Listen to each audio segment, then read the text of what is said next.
Halo.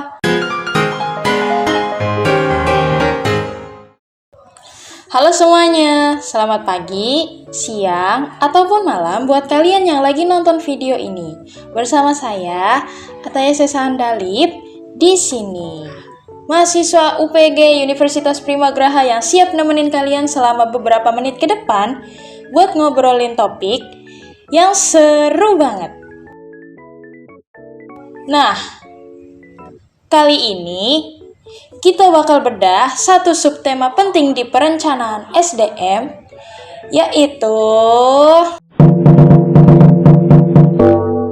jeng jeng, perencanaan karir atau career planning. Siapa sih di sini yang nggak pengen karirnya melejit?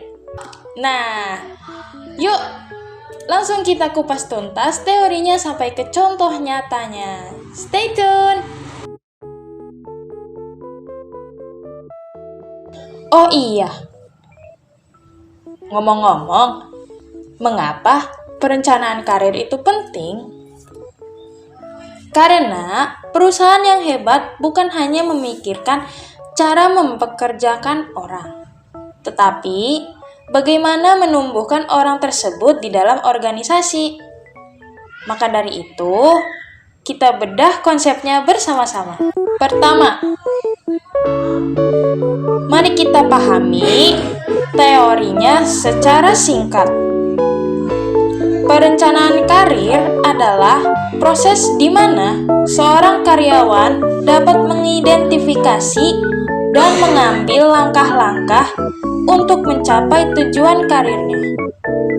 Namun, dalam kacamata perencanaan SDM, perencanaan karir ini harus bersifat dua arah, yaitu mempertemukan antara kebutuhan individu karyawan dengan rencana strategis organisasi. Jadi teman-teman, ada 3 komponen utama dalam career planning yang wajib dipahami. Yang pertama, ada career path, yaitu jalur karir kalau dalam bahasa Indonesia. Nah, apa sih career path itu?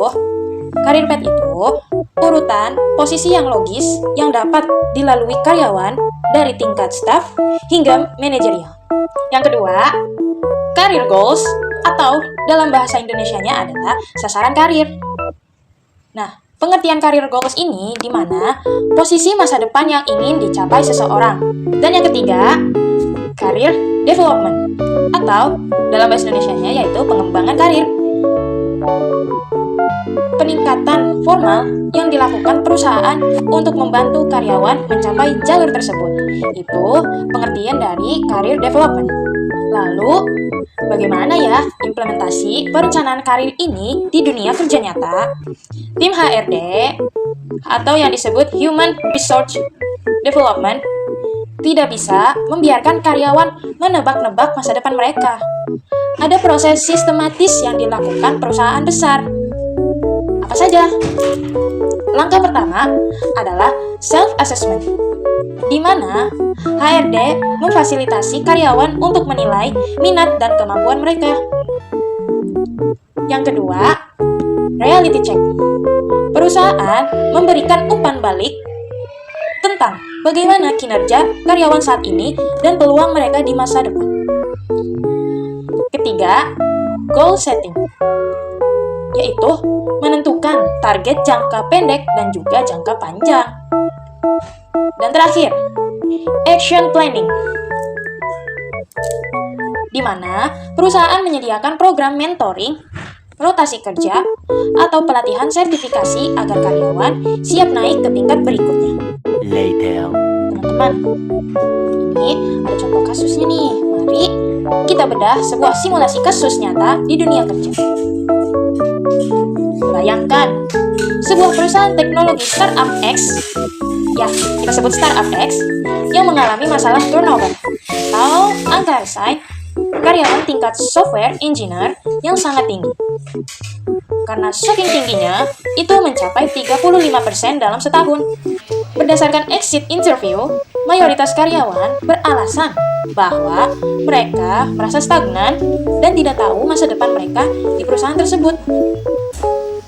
Mereka merasa hanya terus-menerus mengoding tanpa ada kejelasan promosi jabatan. Nah, di sini career planning itu bekerja sebagai solusi berdasarkan kajian ilmiah MSDM adalah dengan menerapkan dual career path, yaitu HRD mengubah struktur karir menjadi dua jalur.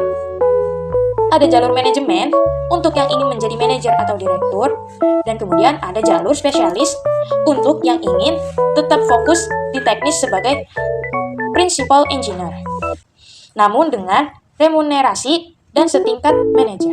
Hasil analisisnya, ketika karyawan melihat ada kepastian masa depan karir yang jelas, motivasi kerja meningkat, produktivitas naik, dan retensi karyawan terjaga dengan baik.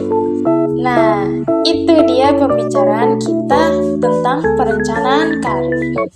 Kesimpulannya, perencanaan karir bukan hanya urusan pribadi karyawan untuk naik gaji, melainkan strategi mutlak manajemen SDM untuk mempertahankan talenta terbaik demi keberlanjutan bisnis organisasi di masa depan.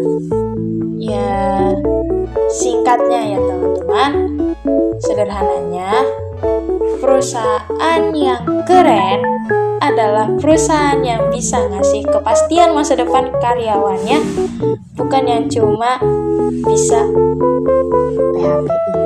Oke deh, sekian presentasi video infografis dari Ataya Sesandalip. Semoga bermanfaat dan bisa nambah insight baru buat kita semua. Jangan lupa like dan komen ya teman-teman.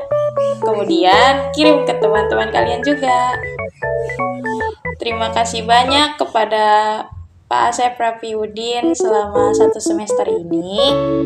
Dan juga terima kasih banyak atas perhatiannya. Sampai jumpa di video berikutnya. Dan have a great day everyone. Bye bye.